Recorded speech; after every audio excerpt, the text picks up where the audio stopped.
سلام دوستان، وقت بخیر. با یه ویدیو آموزشی دیگه امروز در خدمتتونم. امروز در مورد انتخاب کردن آبجکت ها یا سلکت یا سلکشن آبجکت ها میخوام با هم صحبت کنیم. دوستان گزینه اول و راحت برای سلکت کردن یک آبجکت اینه که ما کلیک کنیم روی اون آبجکت. کلیک. ببینید با کلیک کردن وقتی رنگ آبجکت تغییر میکنه یعنی سلکت شده. حالا تو تنظیمات من رنگش صورتیه، وقتی سلکت میکنم صورتیشه. درست شد. گزینه بعدی کلیک فشرده موس به چپ حرکت میکنه، یعنی ببینید من کلیک فشرده نگه داشتم به چپ. این کادر بریده اگر قسمتی از آبجکت رو در بر بگیره انتخاب میشه. دوباره ببینید قسمتی از آبجکت یا آبجکت ها. دیسلکت چیه؟ خارج از آبجکت کلیک کنی یا اسکیپ روی کیبورد رو میزنیم.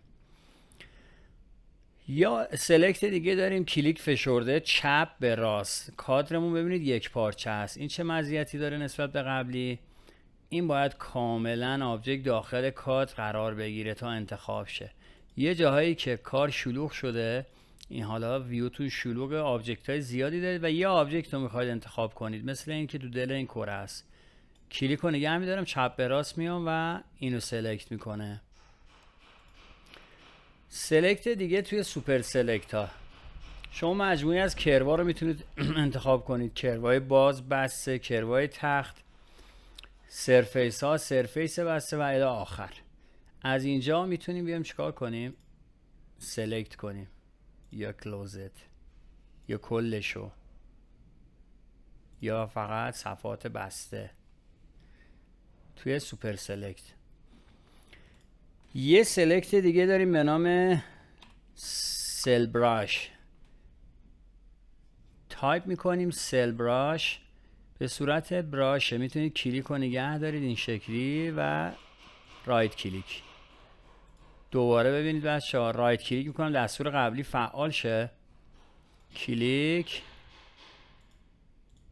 به صورت براشه. حالا وقتی بچه‌ها این شکلی میتونید بزرگ هم کنید. شیفت رو نگه دارید، ببینید قطر براشتون رو تغییر بدید.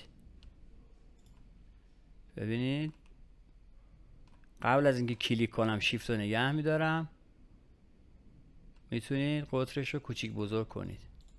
این کجا خوبه؟ مثلا یه همچین جایی ما میخوایم یه سری از پوینت ها رو، کنترل پوینت ها رو انتخاب کنیم. سل براش رو تایپ میکنم و اینتر. کلیک میام اینجا، کلیک ببینید رو این، اینجا اینجا اینجا